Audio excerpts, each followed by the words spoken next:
Hello, and thank you for joining us. This is No Soundbites Allowed, and I am your host, Michael Voss, the Political Dragon. I'm happy to be here with you. It is Friday. It is August 11th.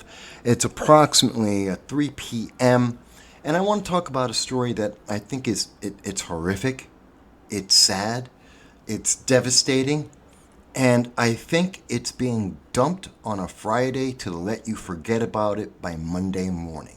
And I want to take a moment to actually address this because I think this is a serious issue.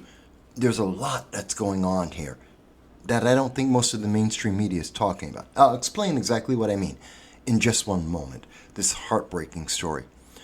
But first, of course, I do want you to know that if this is the first time you're seeing our channel, we welcome you, we thank you for being part of our audience. We want you to know that we do long-form political commentary, and every Sunday at 2:30 p.m. Eastern Standard Time, we do a live stream with you. We reach out across the entire internet, across the world, to hear your voices on the issues that matter to you.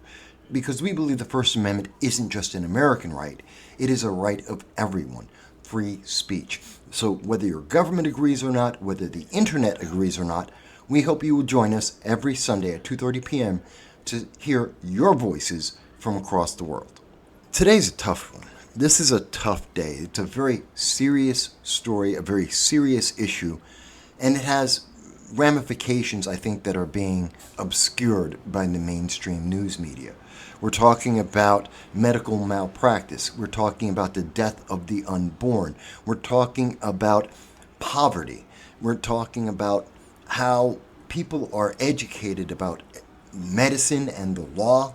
There's a lot to this. And let me warn everyone before we even start. This is a serious subject. While there are no images, there's nothing graphic, but the language, the wording, the message, what happened is horrific.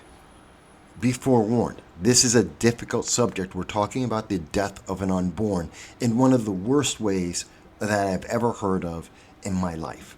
With that warning said, let's start off with what we do know at this moment and what is being said.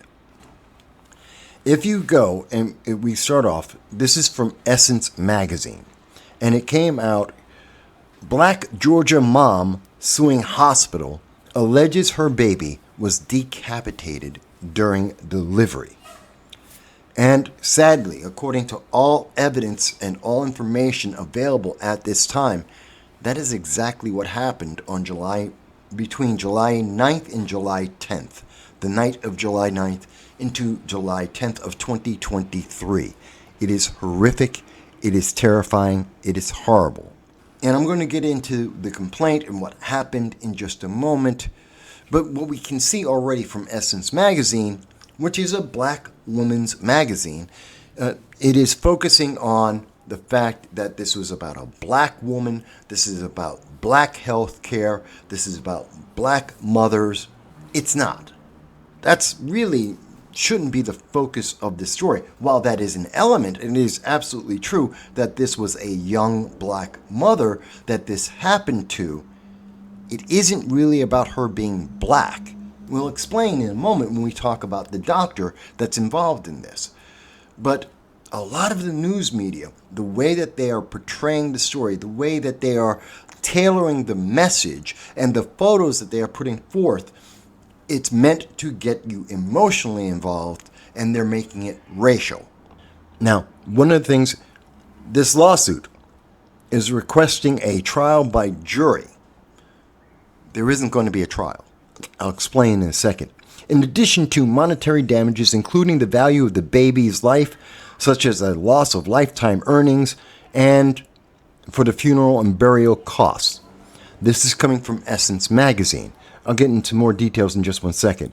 If we go to the Huffington Post, which is a far left organization, Huffington Post, OBGYN sued for allegedly decapitating baby during delivery, then attempting a cover-up.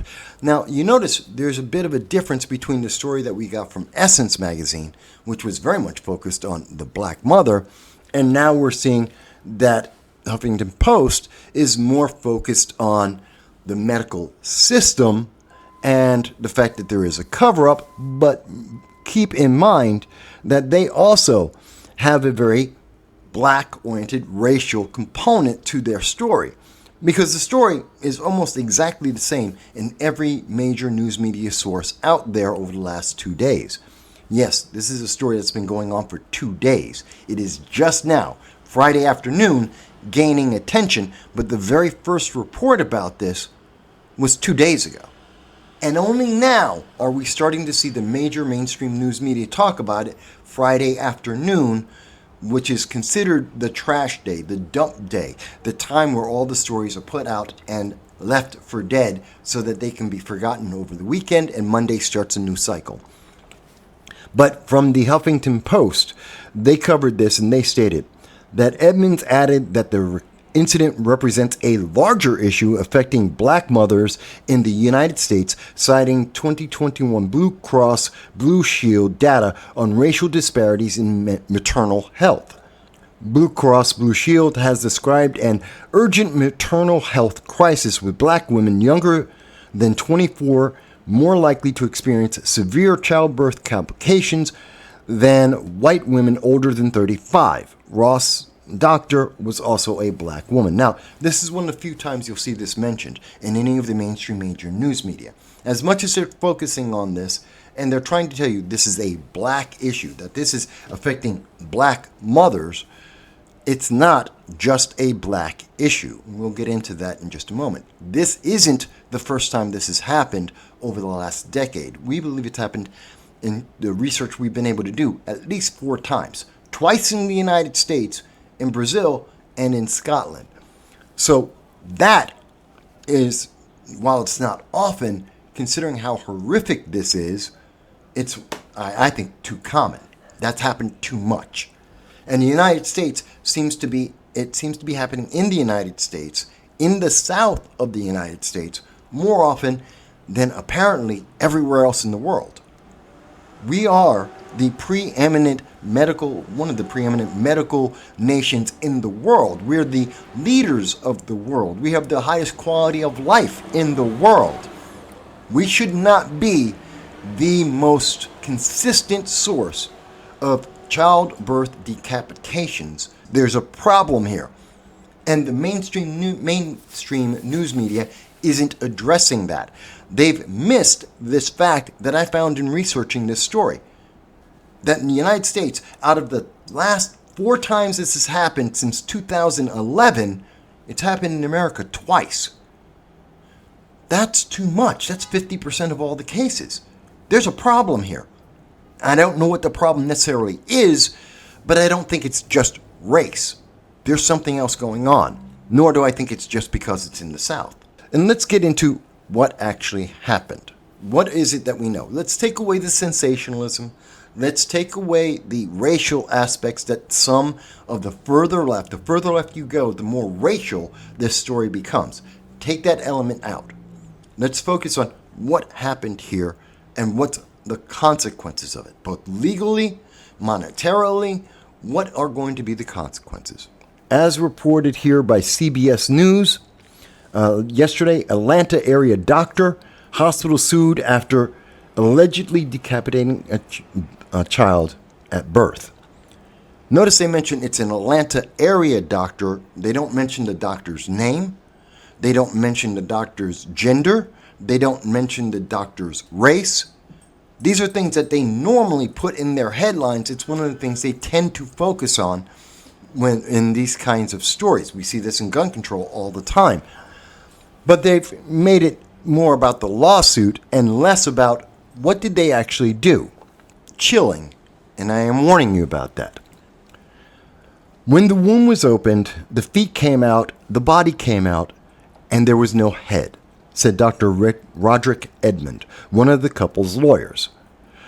Dr. St. Julian came in, and she, in the process of trying to deliver the baby, pulled on the baby's head and neck so hard and manipulated them so hard that the bones of the baby's skull, face, and neck were broken.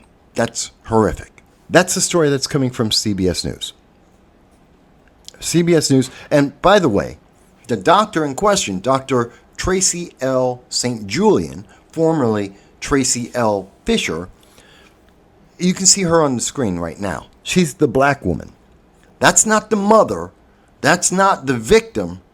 That's the doctor that crushed the skull, face, and neck of an unborn child.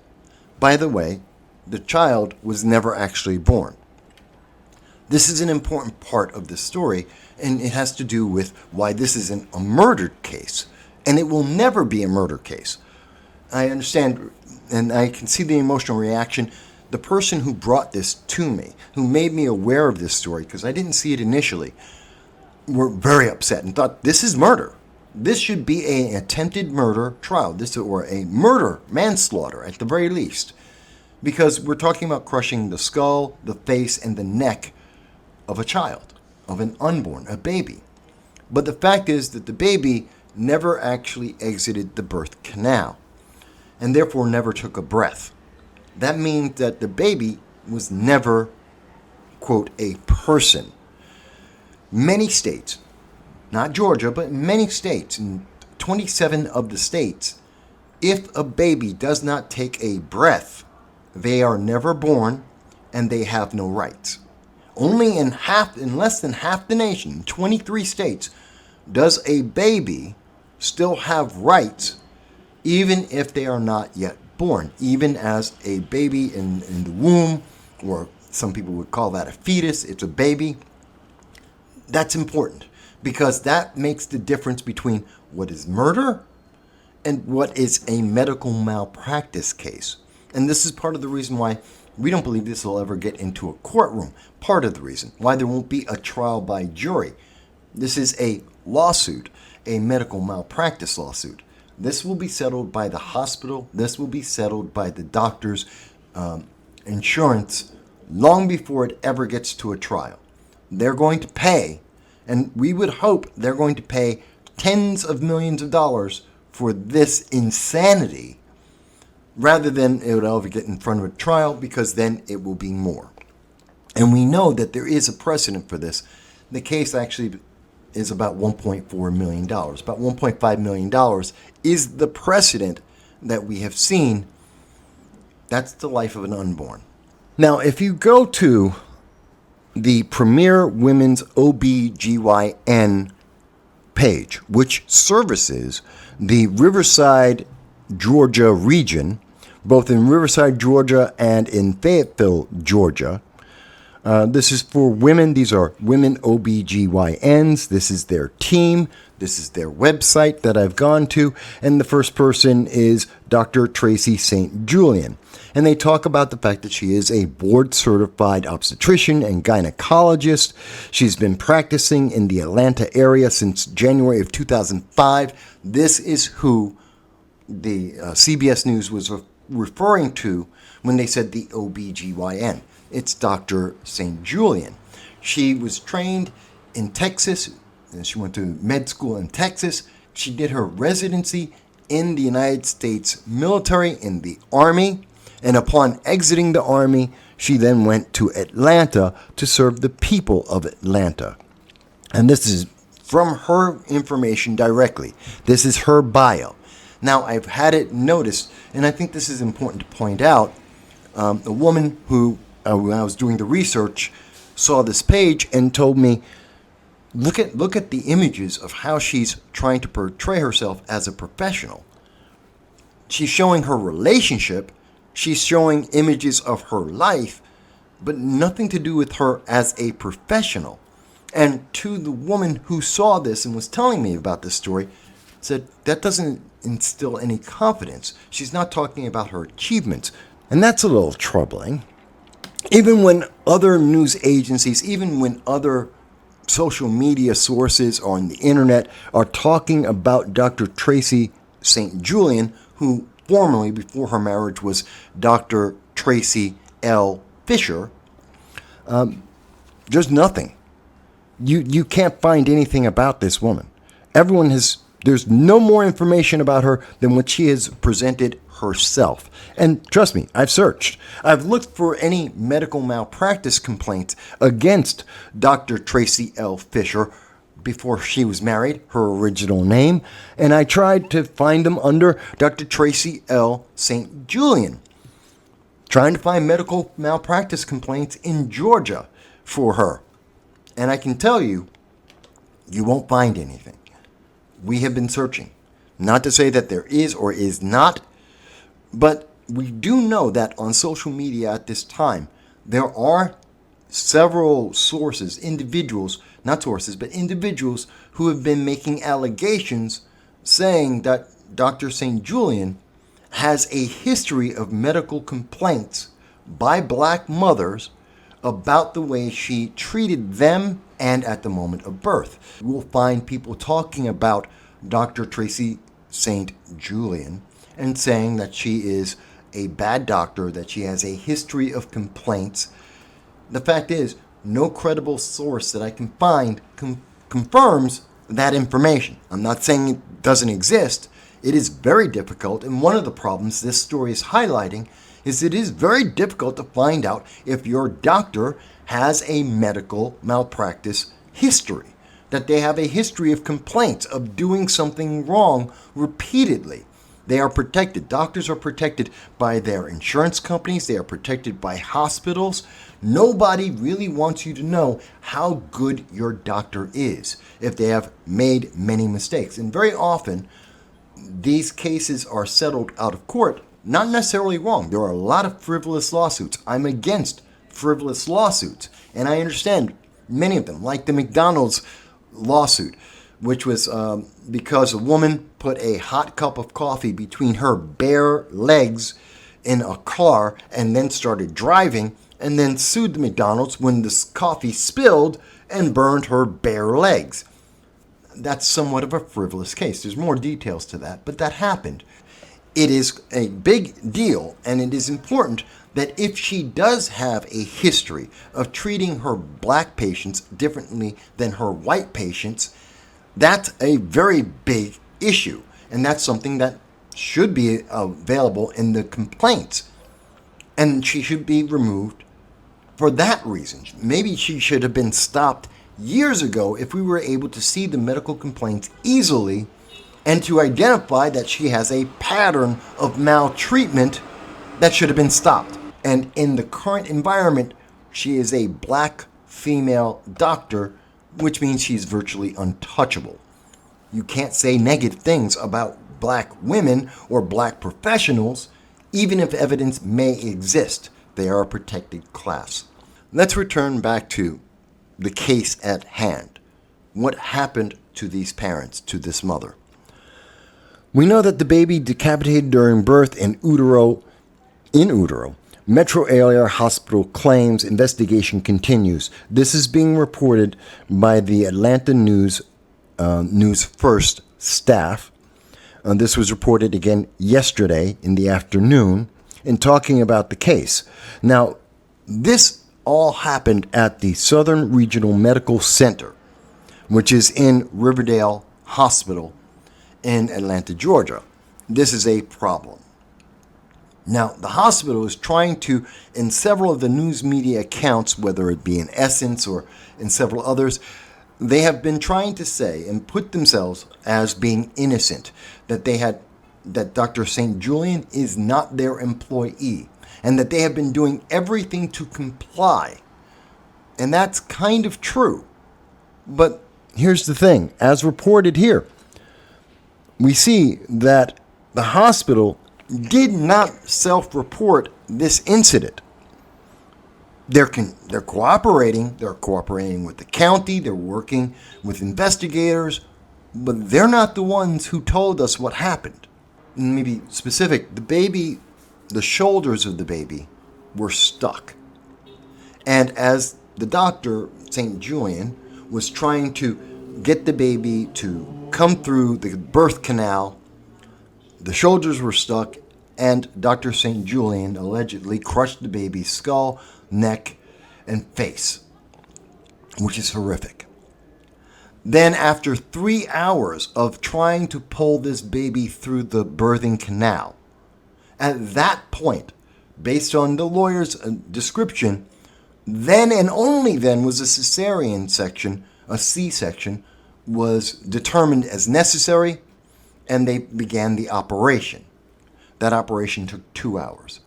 A portion of the baby's body, the lower torso and of the body of the baby, was removed, but the head had been detached. And that's when we knew this. Now, the parents didn't know this. The parents were not notified. The hospital did not tell the parents how the baby died, just that the baby died because of complications. The baby was not given to the parents, was never held by the parents.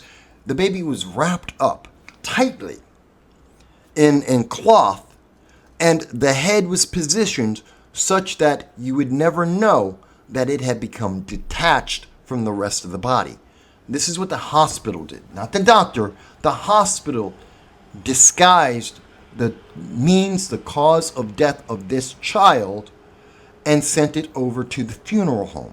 It was once the funeral home received the baby's body and prepared the baby for the funeral, it was only at that time did they become aware that this was a decapitation and not some other situation, that the baby died of other causes, that was the cause of death.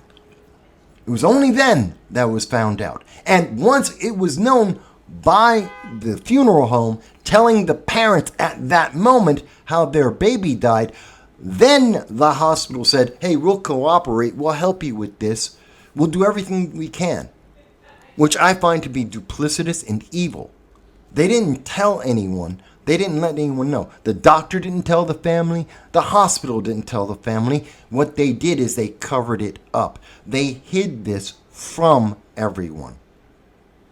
So when you see this story and you hear about it, keep in mind, the hospital are bad guys in this.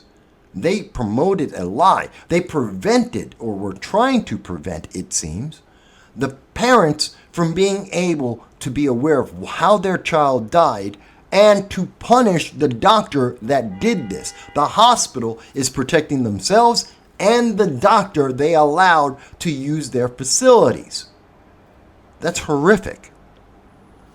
That's horrific. Not just because of what happened to the child, but because of the cover-up about this, so that they could save face, so that the hospital wouldn't be sued, so that they wouldn't have to be penalized in the public, which means to me that they should get punished even more because they were trying to cover this up. They were trying to be slick and to take advantage of grieving parents. This is a horrible story. I really wish I didn't have to cover this story. I really wish I did. And again, CNN has gone into the story as well. And of course, they're reporting along with, this is NBC, reporting on what CNN covered on this story, saying that the parents are looking to receive $10,000 for the funeral costs for their child, as well as for the pain and suffering of being deceived, of being lied to, of the malpractice. Now, I know at this point, a lot of people are saying, or some people would say to me, Mike, wait a minute, this sounds like murder. A baby's head was crushed. That's murder. The baby's face was crushed. The baby's neck was crushed. That's murder. That's a homicide. This is a murder case, not a medical malpractice case. And the parents rightly should be notified of this murder, and the hospital is complicit in that murder, and this should be a murder trial that's going on. The answer is no, it's not. It's not murder. Because the law says there's a couple of reasons. One of them, in many states, in 27 states, because the baby never took a breath, they're not a person. Therefore, it's not murder. In 23 states, which does include Georgia, the unborn babies are protected by law. They have rights, as we can show you right here.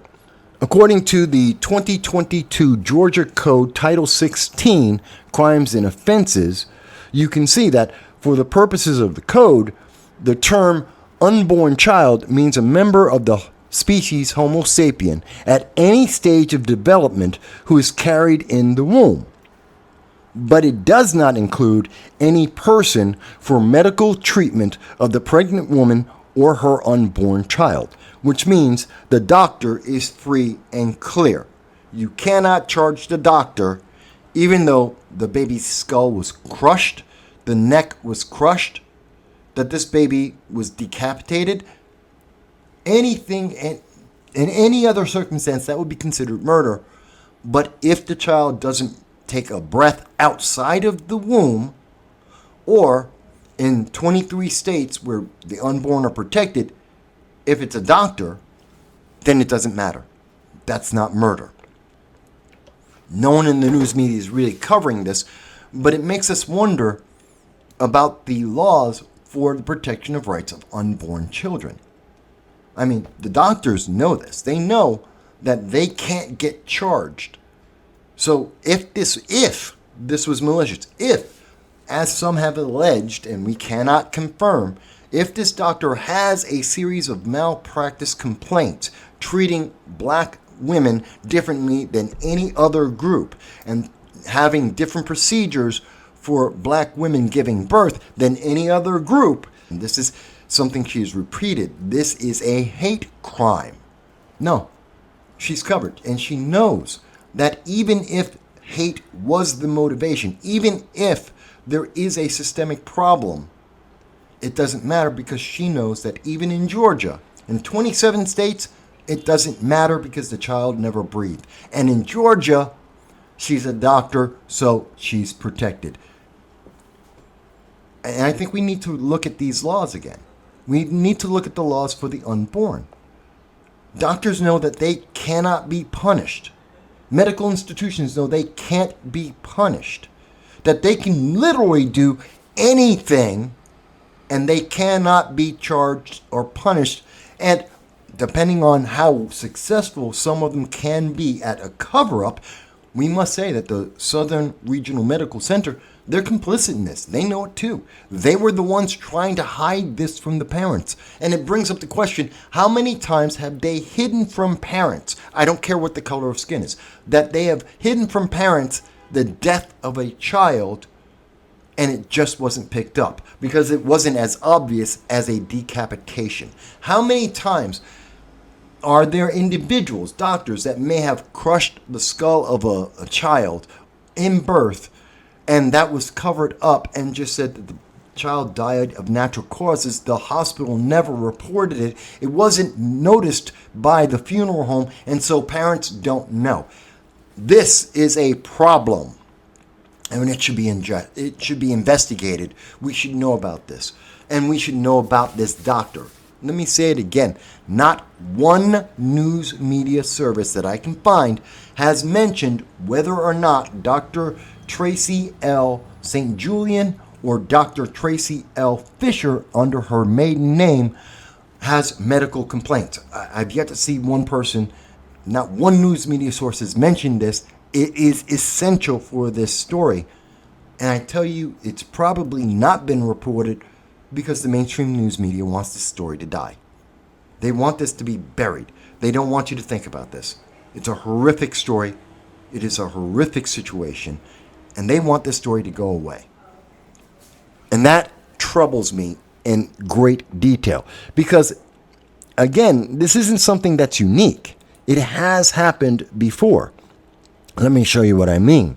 It's happened in Missouri. In 2011, a Missouri couple sued a doctor for separating the baby's head during grisly botched birth and trying to cover it up. Another decapitation that happened, and this was in Missouri in 2011. In fact, that story was so important, it was covered, and this is in the medicalmalpracticelawyers.com. They feature this story in the Missouri medical malpractice claim for baby decapitated during birth. This is one of their feature stories to tell people to be aware that this can and does happen. And they're covering the same story that the Daily News did. So that's in the United States. So that's 2 times this has happened in the United States within the last decade. But it's also happened, as we can see here, this is in December of 2022.